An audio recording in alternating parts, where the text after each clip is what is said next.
नमस्कार मित्रांनो, मी देवेंद्र मधुकर सूर्यवंशी आपले स्वागत करतो आजच्या व्हिडिओमध्ये. आज आपण बिझनेस रजिस्ट्रेशनच्या सिरीजमधला पुढचा भाग म्हणजे लिमिटेड लायबिलिटी पार्टनरशिप अर्थात LLP याची नोंदणी करण्याचे काय फायदे आहेत, काय तोटे आहेत, त्याअंतर्गत आपण कशा पद्धतीने काम करू शकतो, या सगळ्या गोष्टींची माहिती विस्तृत रूपामध्ये समजून घेणार आहोत. त्यामुळे जर तुम्हाला बिझनेस रजिस्ट्रेशनच्या या प्रकाराबाबत सगळी माहिती समजून घ्यायची असेल तर हा व्हिडिओ शेवटपर्यंत पूर्ण पहा, जेणेकरून तुम्हाला यातील सगळे बारकावे लक्षात येतील. तर मग चला सुरू करूयात.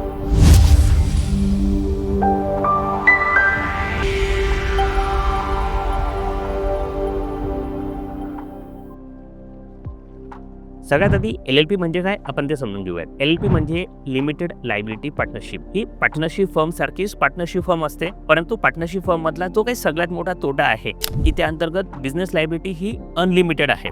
म्हणजे पार्टनरशिप फर्ममध्ये काही तोटा झाल्यास पार्टनर्सला त्यांच्या वैयक्तिक मालमत्ता विकून सुद्धा ते तोटा किंवा ते नुकसान आहे ते भरून द्यावं लागू शकतं. परंतु LP मध्ये ही कन्सेप्ट नाही आहे. या अंतर्गत बिझनेस लायबिलिटी ही लिमिटेड आहे. म्हणजे पार्टनरशिप फर्ममध्ये आपण जे कुठं काही भांडवल टाकलं असेल, कॅपिटल टाकलं असेल, तितकीच आपली मर्यादा आहे. हा पार्टनरशिप फर्मचा सगळ्यात मोठा फायदा आहे. त्याच पद्धतीने प्रायव्हेट लिमिटेड कंपनी इतके कम्प्लायन्सेस नाही, परंतु पार्टनरशिपची अनलिमिटेड बिझनेस लायबिलिटी नाही. असा हा दोघांमधला पर्याय आपल्याला निवडता येतो. म्हणजे ज्यांना प्रायव्हेट लिमिटेड कंपनीचे जे काही कम्प्लायन्सेस आहेत ते खूप मोठ्या प्रमाणावर आहेत, ते करायचे नाही आहेत. प्रायव्हेट लिमिटेड कंपनी करायची नाही आहे, परंतु पार्टनरशिप फर्मसारखी अनलिमिटेड बिझनेस लायबिलिटी पण नको आहे.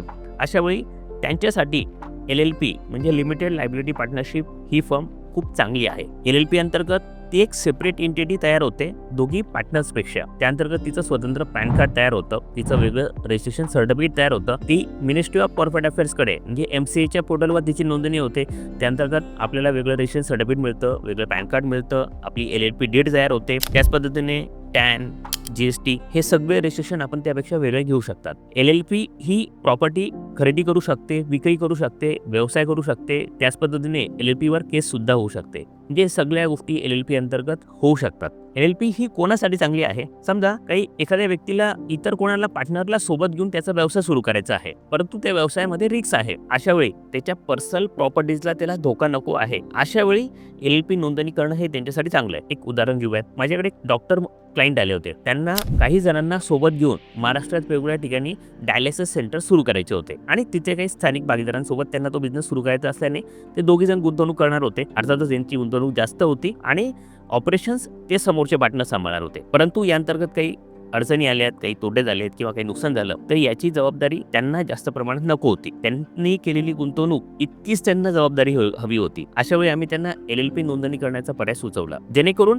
त्यांच्या पर्सनल ॲसेट त्या अंतर्गत सेक्युर्ड आहेत. त्या भागीदारी संस्थेमध्ये म्हणजे त्या LLP अंतर्गत त्यांना त्यांचा प्रॉफिट शेअरिंग रेशो, त्यांच्या जबाबदाऱ्या या सगळ्या गोष्टी त्यामध्ये डिफाईन करून घेता आल्या. तर अशा वेळी आपली पर्सनल प्रॉपर्टी सेक्युअर्ड करून दुसऱ्या कोणाला सोबत घेऊन जर तुम्हाला बिझनेस करायचा असेल तर LLP हा खूप चांगला पर्याय आहे. LLPचं रजिस्ट्रेशन कधी केलं पाहिजे ते समजून घेऊयात. जसं मी तुम्हाला आधी सांगितलं की 2 पेक्षा अधिक व्यक्ती एकत्र येऊन त्यांना त्यांचा बिझनेस सुरू करायचा आहे आणि बिझनेस लायबिलिटी ही अनलिमिटेड नको आहे, तर अशा वेळी त्यांच्यासाठी LLP हा चांगला पर्याय आहे.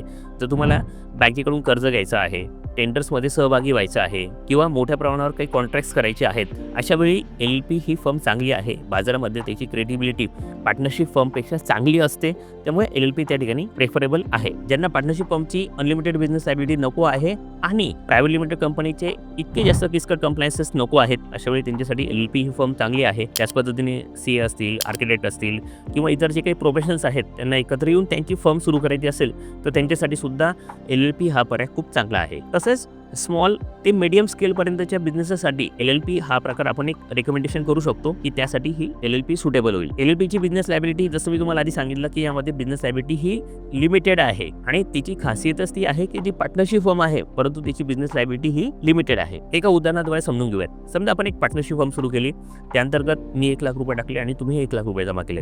याअंतर्गत आपण आपला व्यवसाय चालू केला, परंतु व्यवसायामध्ये काही कारणाने त्यामध्ये जवळपास 20-25 लाख रुपयाचा तोटा झाला किंवा आर्थिक नुकसान झालं. अशा वेळी आपल्या पर्सनल प्रॉपर्टीज त्या अंतर्गत सेक्युर्ड असेल, आपण त्या अंतर्गत जेवढी रक्कम गुंतवली आहे तेवढीच आपली जबाबदारी असेल. हा LLPचा सगळ्यात मोठा फायदा आहे. आता LLP मध्ये किती पार्टनर असू शकतात ते सुद्धा आपण समजून घेऊयात. LLP मध्ये कमीत कमी 2 पार्टनर्स असणं आवश्यक आहे. त्यांना सोबत घेऊन LLPची नोंदणी करता येऊ शकते आणि जास्तीत जास्त 200 किंवा त्यापेक्षाही जास्त पार्टनर्स आपण LLP अंतर्गत घेऊ शकतो. याला कुठल्याही प्रकारची मर्यादा नाहीये. हो, LLP मध्ये पार्टनर्स किती असावेत याला कुठल्याही प्रकारची मर्यादा नाहीये.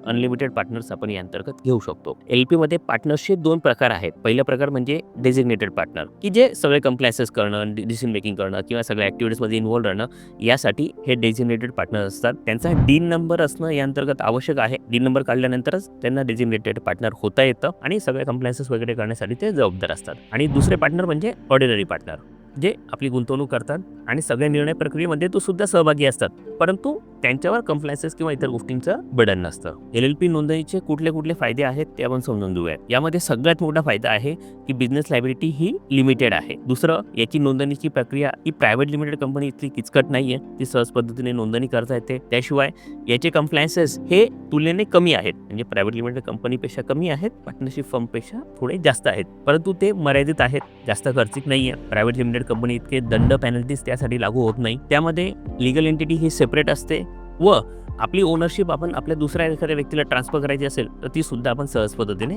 करू शकतो. त्याच पद्धतीने LLP नोंदणीचे काही तोटे सुद्धा आहेत, ते सुद्धा समजून घेणं आपल्याला आवश्यक आहे. यामध्ये प्रायव्हेट लिमिटेड कंपनी इतकं मोठ्या प्रमाणात फंडिंग आपल्याला घेता येत नाही. ज्यावेळेस एखाद्या इन्व्हेस्टर समोर प्रायव्हेट लिमिटेड कंपनी किंवा LLP 2 ऑप्शन असतील तर ते नक्कीच प्रायव्हेट लिमिटेड कंपनीला प्रेफरन्स देतील.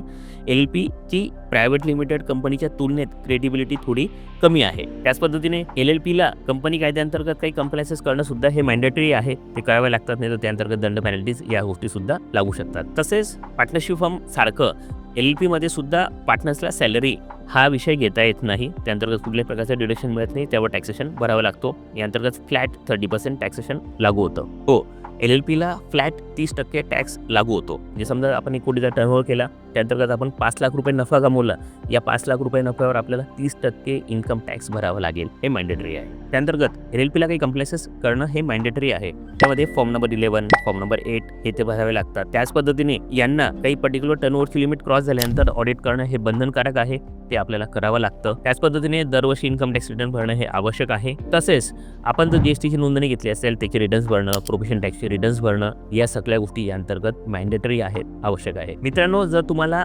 2-3 जणांना एकत्र येऊन तुमचा उद्योग व्यवसाय सुरू करायचा असेल तर आणि पार्टनरशिप फर्म सारखी अनलिमिटेड बिझनेस लायबिलिटी नको असेल तर LLP हा पर्याय तुमच्यासाठी खूप चांगला आहे. या अंतर्गत प्रायव्हेट लिमिटेड कंपनीपेक्षा कमी कंप्लायन्सेस आहेत, जास्त किचकटपणा नाहीये. आपण त्या अंतर्गत सहज पद्धतीने व्यवसाय करू शकतो आणि व्यवसाय वाढवू सुद्धा शकतो. जर तुम्हाला देखील LLPची नोंदणी करायची असेल तर स्क्रीनवर दिलेल्या या व्हॉट्सअप नंबरवर आमच्याशी संपर्क करून LLP नोंदणीसाठीच्या व्यावसायिक सेवा तुम्ही आमच्याकडून घेऊ शकता. त्या अंतर्गत संपूर्ण मार्गदर्शन आणि आवश्यक ती सर्व माहिती आमच्याकडून आपल्याला उपलब्ध करून दिली जाईल. आजच्या व्हिडिओमध्ये एवढंच.